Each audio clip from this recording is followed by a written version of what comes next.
हमारा आज का वीडियो उनके लिए है जो विदेश जाना चाहते हैं पढ़ने के लिए, काम के लिए या फिर परमानेंट सेट होने के लिए। तो इस वीडियो में हम बात करेंगे कि विदेश जाने से पहले हमें क्या क्या कंसीडर करना चाहिए।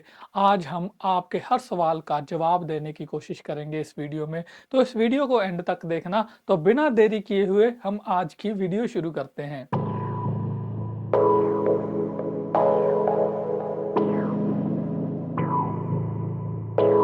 सबसे पहले आपको डिसाइड करना होगा कि आपने विदेश जाना किस बेस पे है।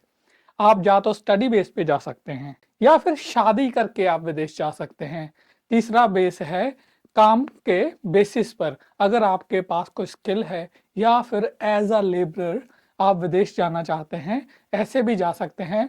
और नंबर 4 पे आता है फैमिली बेसिस, जिसमें कि अगर आपका कोई ऑलरेडी फैमिली में सेट है, जैसे कि ऑस्ट्रेलिया, न्यूजीलैंड, अमेरिका, कनाडा, वहाँ पर अब भी अगर आपका फैमिली मेंबर वहाँ पे है तो कुछ रूल्स के अकॉर्डिंग आप फैमिली बेसिस पर भी जा सकते हैं। एक ऑप्शन जो है वो विजिटर वीज़ा की भी रहती है, जिसमें आप घूमने फिरने जा सकते हैं। विजिटर वीज़ा भी एक तो अगर आपके पास इतने पैसे हैं कि आप घूमना फिरना अफोर्ड कर सकते हैं तो वो वीज़ा भी आप आसानी से ले सकते हैं। बस आपको फंड्स दिखाने होंगे, टिकट्स दिखानी होंगी और इमिग्रेशन को ये यकीन दिलाना होगा कि आप उस ट्रिप को इजीली अफोर्ड कर रहे हैं। और अगर आपकी ट्रैवल हिस्ट्री है वो भी आपके लिए बेनिफिशियल होगी, इसमें कोई ज़्यादा तो बताने वाला नहीं है। और दूसरा विजिटर वीज़ा के अंडर ही आता है अगर आपका कोई फैमिली मेंबर विदेश में है या फिर कोई आपका दोस्त मित्र है जो आपको स्पॉन्सर कर रहा है, वो भी आपको विदेश में विजिटर वीज़ा पर बुला सकता है। तो उसमें क्या होगा कि जो ऑलरेडी उस देश में है वो आपको स्पॉन्सरशिप भेजेगा, उसमें आपको फंड्स वगैरह जो हैं वो कम दिखाने पड़ते हैं।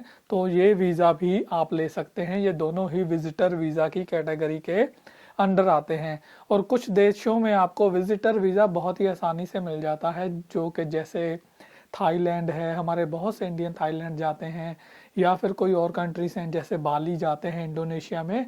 ऐसी कंट्रीज में आपको वीज़ा जो है विजिटर आसानी से मिल जाता है। लेकिन यूरोप का, ऑस्ट्रेलिया, न्यूजीलैंड, कनाडा, अमेरिका का जो विजिटर वीज़ा है ये आपके फंड्स वगैरह काफ़ी कुछ चेक करके ही आपको मिलता है।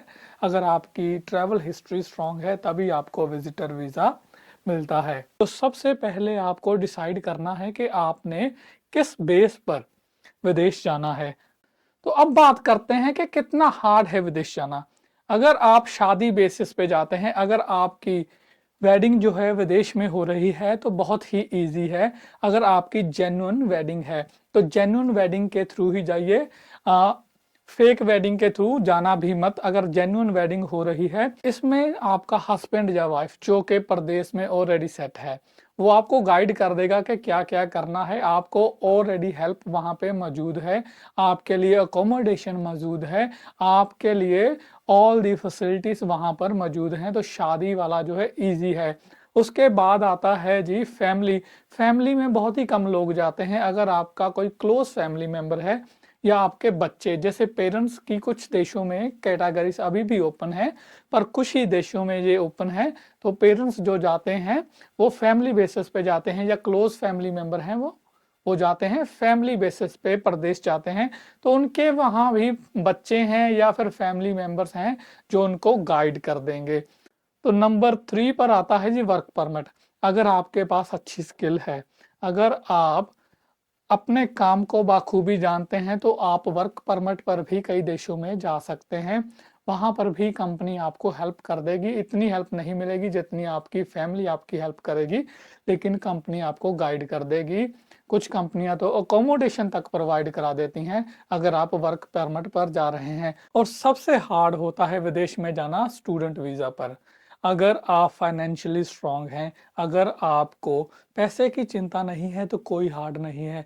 अगर आप लोन उठाकर स्टूडेंट वीज़ा पर बाहर जा रहे हैं तो बहुत सी बातों का ख्याल रखना पड़ेगा, आपको बजट तैयार करना पड़ेगा। तो स्टूडेंट परमिट वालों के लिए हार्ड इसलिए है क्योंकि हो सकता है कि कुछ स्टूडेंट्स के रिश्तेदार हों, वो थोड़ी बहुत हेल्प कर देंगे, लेकिन हो सकता है कि वो जहाँ पर आपकी यूनिवर्सिटी या कॉलेज हो उसके नज़दीक ना रहते हों, आपके कुछ फ्रेंड हों, वो भी आपको गाइड कर देंगे। लेकिन स्टूडेंट की लाइफ थोड़ी हार्ड है, क्योंकि मोस्ट कंट्रीज में स्टूडेंट को लिमिटेड आवर्स ही मिलते हैं। जैसे मैं अपने एक्सपीरियंस से बता रहा हूँ, मुझे 16 साल हो गए हैं। न्यूजीलैंड में मैं स्टूडेंट ही आया था, और जो जो मैंने हार्डशिप फेस की है वो आपको बताने लगा हूँ। लिमिटेड आवर्स होते हैं और आपको स्टडी भी करनी होती है। अगर आपके सर पर कर्जा है, अगर आप फाइनेंशियली स्ट्रांग नहीं हैं, आप लोन उठा कर आए हैं, तो आपको लोन की किस्तें भी वापस उतारनी होती हैं। लेकिन आपके पास इतना समय नहीं होता कि आप पूरा काम कर सकें, क्योंकि स्टडी के साथ साथ आपको लिमिटेड आवर जो मिलते हैं, आपकी लाइफ जो है हार्ड बन जाती है। और तो और आपको ये भी बता दूं कि जब आप विदेश जाते हैं, तो एक बात पल्ले बांध लीजिए, आपको सभी काम वहां पर जाकर खुद करने होते हैं। बर्तन धोने से लेकर कपड़े सुखाने तक, ये सारे काम आपको करने होते हैं। जब आप अपने देश में होते हैं, तो आपकी माँ बहन जो घर के काम करती हैं, आपको पता ही नहीं चलता कि आप कितने सुखी हो वहां पर। आपके लिए कितनी ज्यादा सुविधाएं हैं वहां पर। आपको चाय भी बेड पर मिल जाती है। लेकिन विदेश में ऐसा नहीं है, खुद चाय बनानी पड़ती है, खुद नाश्ता तैयार करना पड़ता है, जल्दी जल्दी पैक कर फिर काम की ओर भागना पड़ता है। जो लंच आपने सुबह पैक किया है, कई बार तो वही ठंडा खाना पड़ता है। पर कई जगह पर आपको माइक्रोवेव वगैरह की सुविधा मिल जाती है, वहां पर आप गर्म करके खा सकते हैं। पर ज्यादातर मामलों में ऐसा ही होता है। फिर घर पे आके आपको डिनर बनाना होता है। अगर आप इकट्ठे रह रहे हैं दोस्तों के साथ, तो हो सकता है कि आप जॉब शेयर कर लें, लेकिन फिर भी कोई ना कोई जॉब आपको करनी होती है। उसके बाद डिशेस भी आपको ही करनी होती हैं। तो ये सब बातें अपने मन में लेकर चले। हमारे मन में एक बहुत गलत धारणा होती है, जब हम अपने देश में होते हैं, हम सोचते हैं कि हम इतनी सेविंग कर लेंगे, हम काउंट कर लेते हैं कमाई को कि वहां पर तो इतने पैसे बनते हैं। लेकिन आपको ये बता दूं कि जब आप डॉलरों में कमाते हैं ना, तो ये धारणा भी रखिए कि आपको स्पेंड भी डॉलरों में करने होंगे, क्योंकि महंगाई भी उसी तरह से होती है। मैं आपको उदाहरण देता हूँ, यहाँ पर अगर आप यहाँ पर गेहूं का आटा न्यूजीलैंड में खरीदते हैं, 10 किलो गेहूं का आटे की कीमत जो है 26 न्यूजीलैंड डॉलर है। तो आप अगर 50 से गुना कर लें, तो 26 जो न्यूजीलैंड डॉलर है ना, वो बन जाते हैं 2300 रुपए का 10 किलो आपको यहाँ पर आटा आटा मिलता है। अगर शिमला मिर्च की बात करें, बेल पेपर जिसे कहते हैं, तो वो सर्दियों में $5 तक एक शिमला मिर्च की कीमत चली जाती है, गर्मियों में $3 से $2 तक रहती है। तो महंगाई भी इसी तरह से है।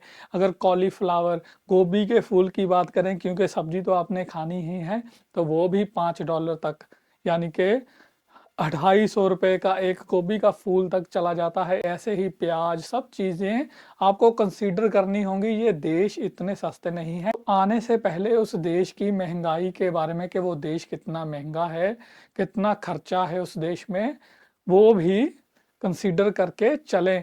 तभी कैलकुलेशंस करें, क्योंकि आप बहुत सोच लेते हैं कि मैं इतना बचा लूंगा, अपना लोन भी उतार दूंगा, लेकिन ऐसा कुछ नहीं होता है। वहां जाकर ही पता चलता है असलियत का। कई कई बार मुझे तो 2 महीने, जब मैं यहाँ पर आया था, पहले 2 महीने काम ही नहीं मिला था, और जो मैं पैसे लेकर आया था इंडिया से, वो तो खर्च हो गए थे। तभी जाकर मेरा एक दोस्त मिला, उसने मुझे काम दिलाया और जिंदगी फिर से पटड़ी पर आई। क्योंकि हम सोचते हैं कि शायद पहले दिन ही जाकर काम मिल जाएगा, ऐसा नहीं है। क्योंकि इन देशों का जो इंग्लिश का एक्सेंट है, अगर इंग्लिश स्पीकिंग कंट्रीज में जा रहे हैं, तो हमारा, चाहे हमें जितनी अच्छी इंग्लिश आती हो, लेकिन थोड़ा बहुत गैप रह ही जाता है, थोड़ा समय लगता है चीज़ों को समझने के लिए। क्योंकि यहाँ का कल्चर डिफरेंट होता है, यहाँ के काम करने के तरीके डिफरेंट हैं, यहाँ तक के जॉब अप्लाई करने के भी तरीके डिफरेंट होते हैं। तो समय लगता है चीज़ों को। तो किसी भी देश में जा रहे हैं, कोशिश करें कि पहले 2-3 महीने के आपके पास रहने और खाने के जितने पैसे जरूर हों। तो फिर बात करते हैं अकोमोडेशन की। अकोमोडेशन, मैं आपसे यही कहूँगा कि पहले ही पता करके चलें कि अकोमोडेशन कितनी महंगी है। अगर आपके रिश्तेदार हैं, मैं ये बात आपको भी बता दूं, अगर आप किसी फ्रेंड के साथ रह रहे हैं, इन देशों का कल्चर ऐसा है कि आपको अपना शेयर देना ही पड़ता है। जो लोग यहाँ पर पुराने हो जाते हैं, इन देशों के कल्चर को अडॉप्ट कर लेते हैं, और वो भी अपने आप को उसके अकॉर्डिंग ही ढाल लेते हैं। यहाँ तक कि यहाँ के लोग अपने बच्चों से भी जब वो 18 ईयर्स ओल्ड हो जाते हैं तो रहने का चार्ज लेते हैं, उनके खाने पीने का उनसे पैसा लेते हैं। मैं बता दूं कि आप इस आस पर मत आइए कि मेरा दोस्त वहां पर है या मेरे रिश्तेदार वहां पर हैं जो कि मेरा खर्चा जो है रहने का या खाने पीने का उठा लेंगे, ऐसी कोई बात नहीं है। क्योंकि हर एक को यहाँ पे काम करना पड़ता है, हर एक सख्त मेहनत करता है, तो वो 1 महीना 2 महीना ज़्यादा से ज़्यादा आपको रखेंगे। अगर वो आपको रखेंगे भी तो आपको उनको रहने का खर्चा देना होगा, आपको ग्रोसरी जो वो ला रहे हैं वो शेयर करनी होगी और घर के काम में उनका हाथ बटाना होगा। ये चीज़ें अपने दिमाग में रख के चलें। अगर आप कंपनी के साथ आ रहे हैं तो हो सकता है कंपनी से पहले ही कंफर्म कर लें, अगर वर्क परमिट पे आ रहे हैं अकोमोडेशन का कितना खर्चा होगा।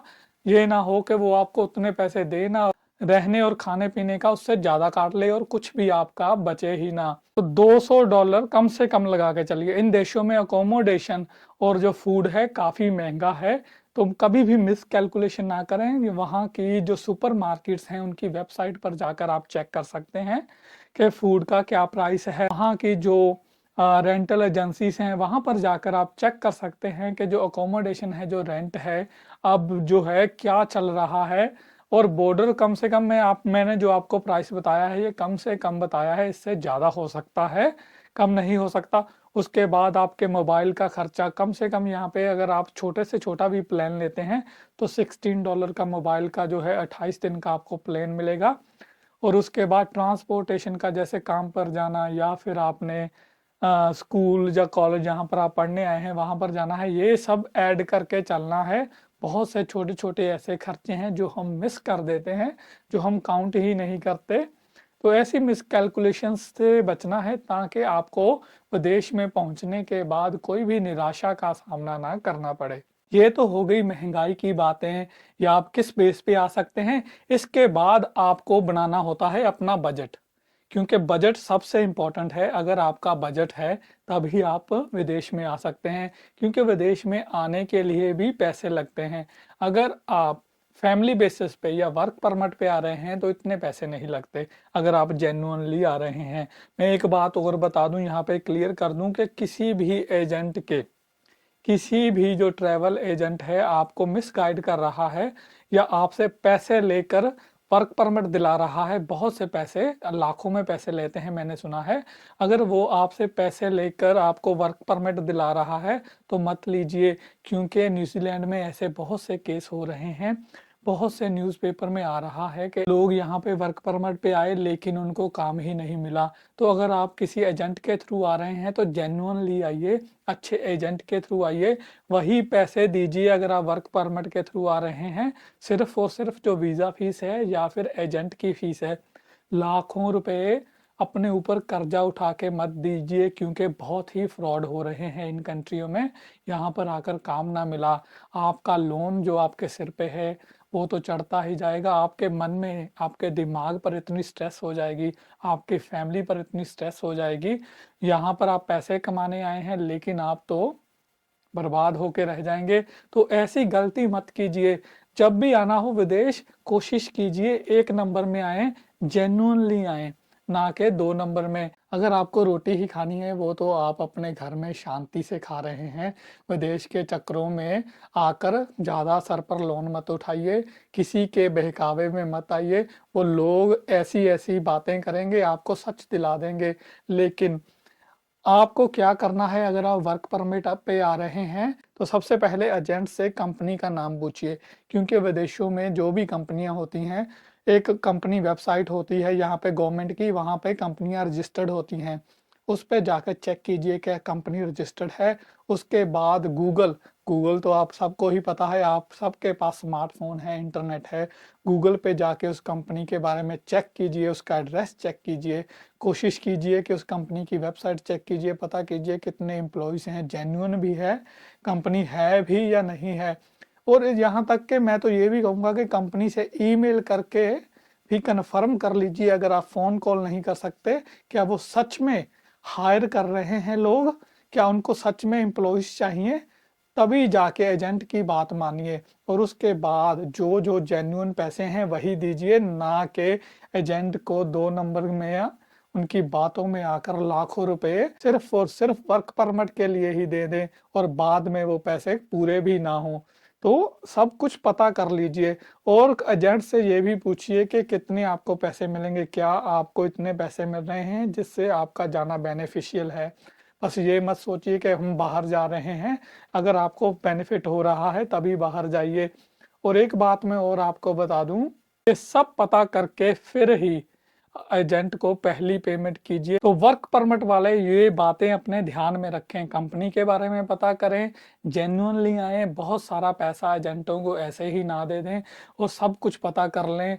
अकोमोडेशन का कितना खर्चा आएगा, रहने का कौन पे करेगा और कंपनी सच में जेन्युइन है कि नहीं, ये सब बातें अपने दिमाग में बिठा लें। आपको तब तो लगता है कि एक बार बाहर चले जाएं मैं सब ठीक कर दूंगा, लेकिन ऐसा कुछ नहीं होता है। आपकी जिंदगी कहीं बर्बाद ना हो जाए इन एजेंटों के चक्कर में। अगर आप फैमिली या शादी करके आ रहे हैं वो डिफरेंट सिनेरियो है, उसमें तो कुछ ज़्यादा बताने वाली बात नहीं है। तो अब बात करते हैं स्टूडेंट। अगर आप स्टूडेंट वीज़ा पे आ रहे हैं, सबसे पहले अपना बजट, क्योंकि हो सकता है कि आपकी स्टडी 1 साल से ज़्यादा चले, तो हमेशा दिमाग में रखें कि अगर आप उतनी सेविंग नहीं कर पाए तो दूसरे साल की फीस है आपके पास, तो ये बात ध्यान में रखनी है। उसके बाद एक अच्छे कॉलेज में आए, क्योंकि अच्छा कॉलेज आपकी लाइफ बना देगा। आपकी अच्छे कॉलेज के बाद अच्छा कोर्स चुने, अच्छा कोर्स चुनेंगे आपको जॉब अच्छी मिलेगी, जॉब इजीली मिलेगी। ये मत सोचें कि एक बार बाहर जाना है कोई भी स्टडी ले लो, कोई भी कोर्स ले लो, ये मत कीजिए। जो भी आपका इंटरेस्ट है, जो भी आपका बेस है वही स्टडी करें। अच्छी स्टडी करेंगे, अच्छी जॉब मिलेगी, आप अच्छे से विदेश में सेटल हो पाएंगे। तो ये बातों का ध्यान रखना है। सबसे पहले कम से कम इतना बजट लेके चलें कि आप जितनी स्टडी करना चाहते हैं उतना पैसा आपके पास है। और दूसरा ये भी लेकर चलें कि आपको अच्छा कोर्स और अच्छी यूनिवर्सिटी में आना है ताकि आपकी ज़िंदगी आगे चल के आसान हो जाए। बस और बस विदेश में आने का मत नहीं सोचना है, अपनी लाइफ है, अपना फ्यूचर भी बनाना है। तो विदेश आने से पहले कोशिश कीजिए कि ड्राइविंग सीख के आए, क्योंकि यहाँ पे न्यूजीलैंड की अगर बात करूँ तो यहाँ पे ना पब्लिक ट्रांसपोर्ट इतनी अच्छी नहीं है। बड़ी सिटी जैसे ऑकलैंड में आपको ट्रेन बस मिल जाएंगी, लेकिन मोस्टली जो लोग हैं गाड़ियाँ यूज़ करते हैं। ऐसा ही ऑस्ट्रेलिया में है, बड़ी सिटीज़ में आपको मिल जाएंगी। अगर आपको गाड़ी आती है आपको काम आसानी से मिल जाता है। अच्छी कंट्री में आ रहे हैं आप, जो डॉलरों में यहाँ पे कमाएंगे और आपकी जो परचेजिंग पावर भी बढ़ जाएगी। आप पुरानी गाड़ी जो है आसानी से खरीद सकते हैं, क्योंकि मैंने 3 महीने काम करने के बाद यहाँ पे आके कार खरीद ली थी। तो दोस्तों यहाँ पे गाड़ी सीख कर आना, और दूसरी आपको स्विमिंग कोशिश करना कि स्विमिंग सीख के आना, क्योंकि यहाँ पे वाटर एक्टिविटीज बहुत होती हैं और सबसे ज़्यादा कैजुअलिटीज जो होती हैं ना वाटर के इर्द गिर्द हमारे इंडियंस की ही होती हैं कि हमें स्विमिंग नहीं आती। ये 2 चीज़ें हैं, ड्राइविंग और जो है स्विमिंग, कोशिश करना कि इंडिया से ही सीख के आना। तीसरी बात आपको बता दूं कि हर देश में जहां आप जा रहे हैं वहाँ का कल्चर अलग होता है, वहाँ के रूल्स रेगुलेशंस अलग होते हैं। तो कोशिश करना उस देश में जाने के बाद वहाँ का कल्चर और रूल और रेगुलेशंस फॉलो करना, तभी आप सक्सेसफुल हो पाएंगे। क्योंकि हमारे देश में जो कानून हैं, जो रूल्स हैं, जो रेगुलेशंस हैं वो डिफरेंटली फॉलो किए जाते हैं। हमारा देश का कल्चर अलग है, लेकिन अगर आपको किसी भी देश में सक्सेसफुल होना है तो उस देश का कल्चर फॉलो करना पड़ता है, उस देश के रूल्स रेगुलेशन सीखने पड़ते हैं। अगर रूल्स और रेगुलेशन के अकॉर्डिंग चलेंगे तो ज़िंदगी आसान हो जाएगी। अगर रूल और रेगुलेशन नहीं फॉलो करेंगे तो आपको डिपोर्ट भी किया जा सकता है। ऐसे भी बहुत से केस आए हैं। तो रूल और रेगुलेशन जो हैं इन देशों के आने के बाद सीख लेना और इनके कल्चर की भी रिस्पेक्ट करना।